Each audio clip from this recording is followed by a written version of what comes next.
ధ్యేయం, ఆశయం. నేను అందుకే ఈరోజు మేము ఎన్డీఏతో పొత్తు పెట్టుకున్నాం. ఇక్కడే పవన్ స్టార్ పవన్ కళ్యాణ్ గారు ఉన్నారు. ప్రజలంటే అభిమానం ఉండే వ్యక్తి, బాధ్యతతో ప్రవర్తించే వ్యక్తి.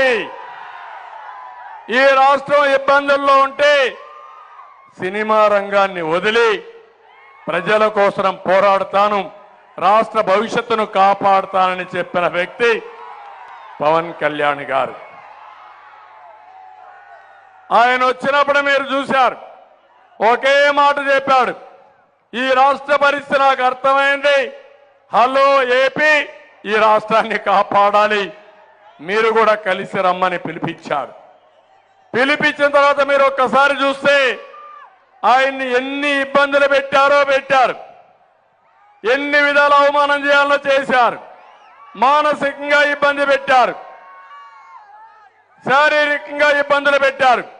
కానీ మడమ తిప్పని నాయకుడిగా గట్టిగా నిలబడి ప్రజల కోసం పోరాడుతున్న వ్యక్తి పవన్ కళ్యాణ్, సూపర్ స్టార్ అని చెప్పి నేను మీకు తెలియజేస్తున్నా. ఇంకో పక్క కేంద్రం ఉంది, కేంద్రంలో నరేంద్ర మోడీ గారు ఉన్నారు. ఎవరికన్నా అనుమానం ఉందా తమ్ముళ్ళు, మళ్ళా నరేంద్ర మోడీనే ప్రధానమంత్రి అవునా కాదా? మూడోసారి కూడా అవుతారు. భారతదేశాన్ని ప్రపంచ పటంలో పెట్టడానికి, పేదరిక నిర్మూలన కోసం ఆయన పనిచేస్తున్నారు. ఇప్పుడు బీజేపీ, తెలుగుదేశం, అదే మరి జనసేన కలిసి వచ్చాం. నిన్ననే మోడీ గ్యారంటీ స్కీమ్స్ కింద ఆయన కూడా ఒక కార్యక్రమం తీసుకొచ్చారు. అదే మరి మనం సూపర్ 6 తీసుకొచ్చాం.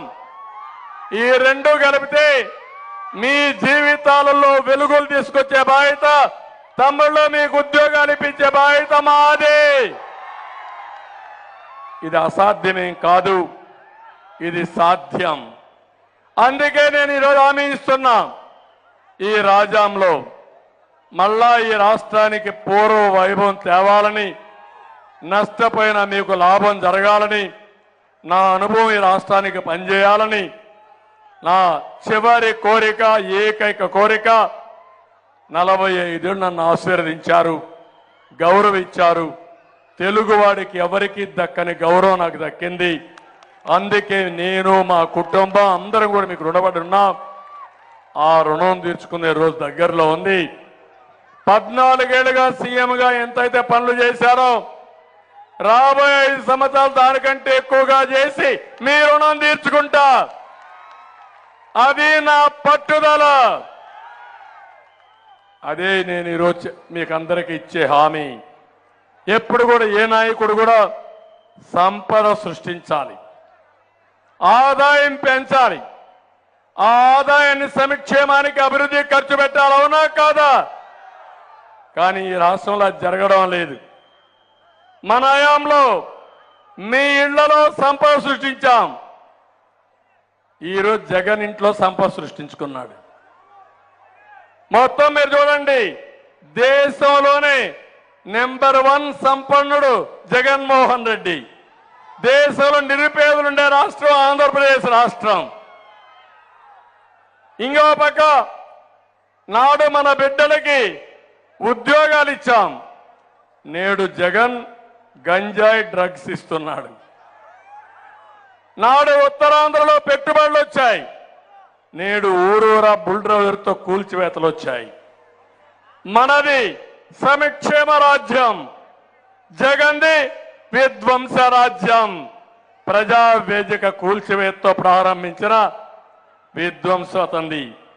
నాడు ప్రశాంతమైన ఉత్తరాంధ్ర, నేడు కబ్జాల ఉత్తరాంధ్ర. ఇది ఆయనకు మనకు తేడా. ఇప్పుడు నేను ఒకటి హామీ ఇస్తున్నా, మా ఆడబిడ్డలకి ఆడబిడ్డ నిధి కింద మీరు ఒక్కసారి ఇంట్లో కూర్చొని బేరే చేయండి. నేనిచ్చే స్కీముల వల్ల మీరు లాభపడతారా, జగన్మోహన్ రెడ్డి వల్ల లాభపడ్డారా, నా పరిపాలనలో మీకు మంచి జరిగిందా, మంచి జరుగుతుందా, జగన్మోహన్ రెడ్డి వల్ల లాభం జరుగుతుందో ఒక్కసారి బేరీ చేసుకోండి. ఎందుకు నేను ఈ విషయం చెప్తున్నానంటే, ఈరోజు మీరందరూ కూడా గుర్తుపెట్టుకోవాల్సింది, ఈ ముఖ్యమంత్రి వల్ల అన్ని పెరిగిపోయినాయి. బాధుడే బాధుడు. కరెంటు ఛార్జీలు పెరిగాయా లేదా? నిత్యావసర వస్తువుల ధరలు పెరిగాయా లేదా?